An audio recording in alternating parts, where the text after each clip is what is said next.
Pozdravljeni v oddaji Splet dogodkov tedna. Marec je tukaj, pomlad pa že počasi prihaja ter prinaša svežino in nove priložnosti. S praznovanjem Mednarodnega dneva žena ter drugimi dogodki, ki nas povezujejo in navdihujejo, bomo skupaj pozdravili pomlad in vse, kar ta mesec prinaša. Ostanite z nami in si poglejmo dogodke, ki so se zgodili v preteklem tednu v Sloveniji in po svetu.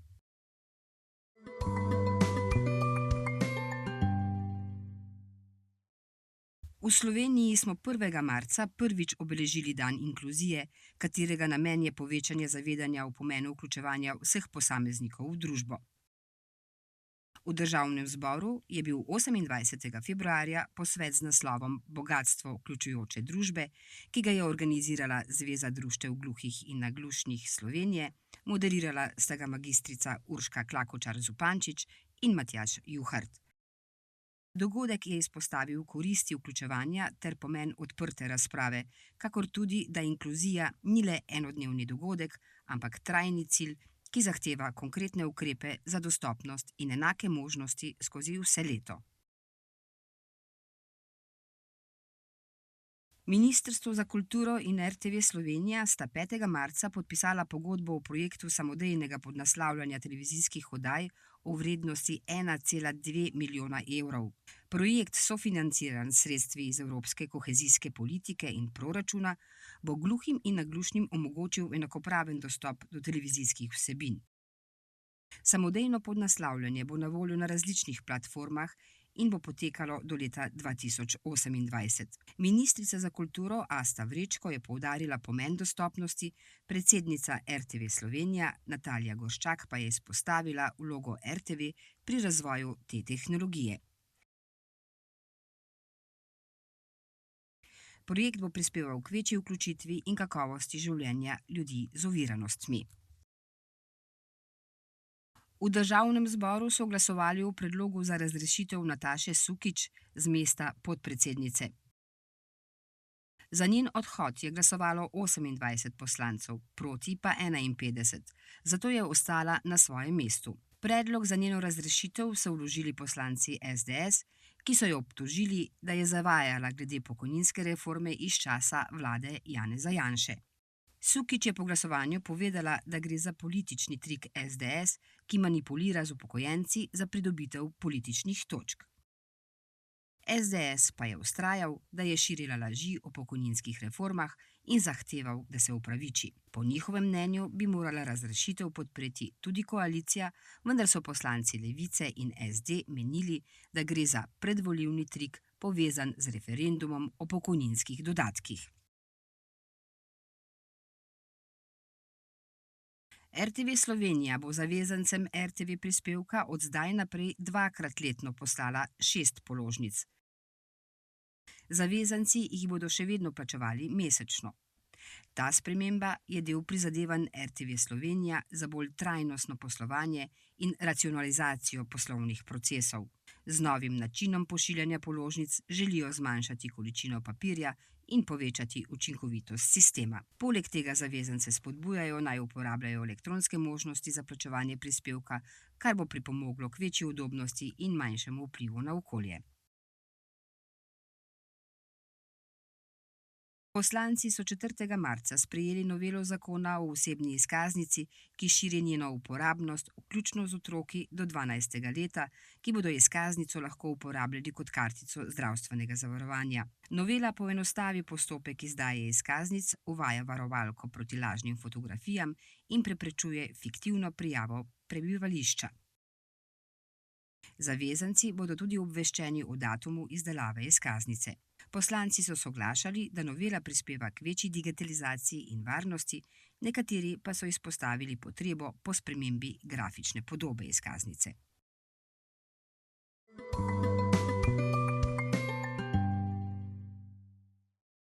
Pogovor, ki je potekal prejšnji petek med ukrajinskim predsednikom Zelenskim in ameriškim predsednikom Trumpom v ovalni pisarni, je hitro prerasel v prepir. Zelenski je zavrnil idejo o miru z Rusijo, Trump pa je trdil, da bo Putin spoštoval dogovore. Podpredsednik Pence je kritiziral Zelenskega zaradi nespoštljivosti. Po tem sporu je ukrajinska delegacija zapustila Belo hišo, dogovor o mineralih pa ni bil podpisan. Trump je nato prekinil vojaško pomoč Ukrajini, kar je povzročilo zaskrbljenost med zavezniki. V Avstriji je nova vlada prisegla pred predsednikom Aleksandrom Van der Bellnom. Koalicijo sestavljajo Ljudska stranka, Socialdemokrati in Neos. Kancler je postal Christian Stoker iz OVP. Predsednik Van der Bellen je pozval k postavljanju interesov države pred strankarske interese in krepitvi EU. Vlada se osredotoča na gospodarske izzive, zmanjšanje proračunskega primanjkljaja in ostrejši pristop do migracij. Nova vlada je prva tričlanska koalicija po letu 1949, oblikovana po dolgotrajnih pogajanjih. Danska je zavrnila izjave ameriškega predsednika Donalda Trumpa, ki je napovedal, da bodo ZDA prevzele Grenlandijo. Grenlandski premier Mute Edge je poudaril, da Grenlandci ne želijo biti niti Američani, niti Danci. Smo Grenlandci. O naši prihodnosti odločamo mi, je zapisal na Facebooku. Trump je med govorom v kongresu izjavil, da bodo ZDA Grenlandijo dobile tako ali drugače in Grenlandce pozval, naj se pridružijo ZDA.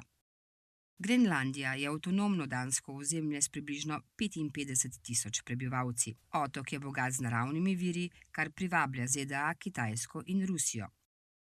Ameriška vojska že ima vojaško oporišče na Grenlandiji.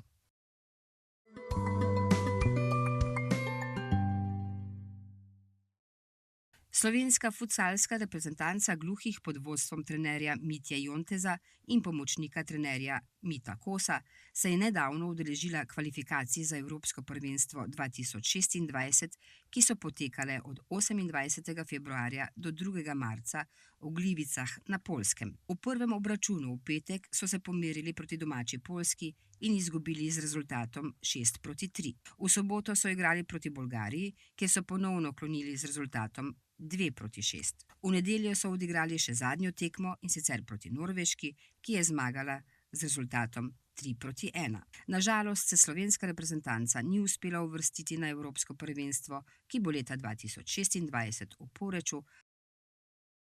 Od 8. do 15. marca 2025 bo Italija v Torinu in Sestrierju gostila svetovne igre zimske specialne olimpijade, na kateri bo sodelovalo 1500 športnikov, tudi 17 slovenskih.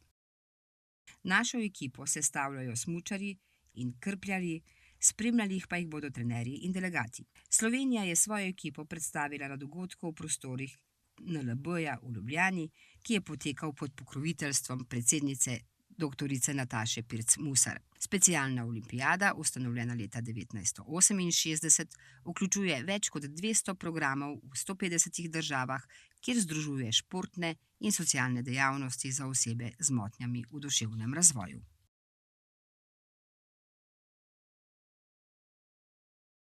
Slovenska smučarska ekipa v sestavi Lovra Kosa, Domna Prevca, Timija Zajeca in Anžeta Laniška je 6. marca 2025 na svetovnem prvenstvu v Rotterdamu ubranila naslov svetovnih prvakov. Zmago so premagali Avstrijce in Norvežane. Domen Prevc je izstopal s skokom 140,5 metra, Anže Lanišek pa je 138 metri v zadnjem skoku povečal prednost in zagotovil zmago. Slovenija je s 1080,8 točkami osvojila prvo mesto. Avstrija je zaostala za 13,4 točke, Norveška pa za 15,5 točke. Nika Prevc je osvojila zlato medaljo v posamični tekmi.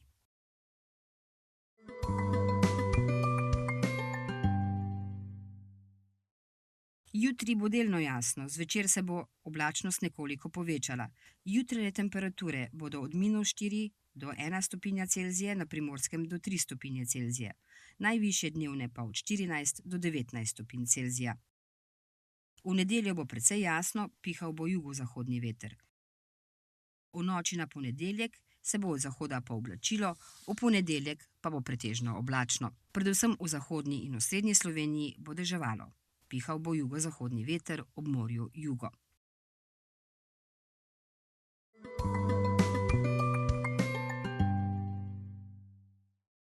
Zdaj pa h kretnji tedna. To je kvalifikacija. To pomeni tekmovanje ali serijo tekem, na katerih tekmovalci ali ekipe poskušajo doseči določene rezultate za uvrstitev na glavni turnir ali prvenstvo. Kretamo jo tako.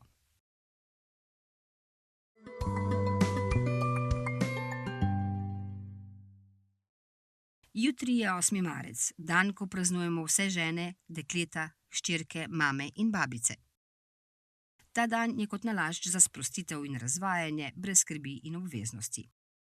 V Mariboru bodo ob tem posebnem dnevu pripravili številne brezplačne dejavnosti. Na Pohorju bo organizirano brezplačno smučanje, v ledni dvorani bo mogoče uživati v drsanju, na Pristanu pa v plavanju. Za ljubitelje glasbe bodo na voljo tudi številni koncerti, med katerimi izstopata nastop Lepe Brene v Stožicah ter Maraje v dvorani Tabor. Ob tem prazniku izkoristite priložnosti za uživanje.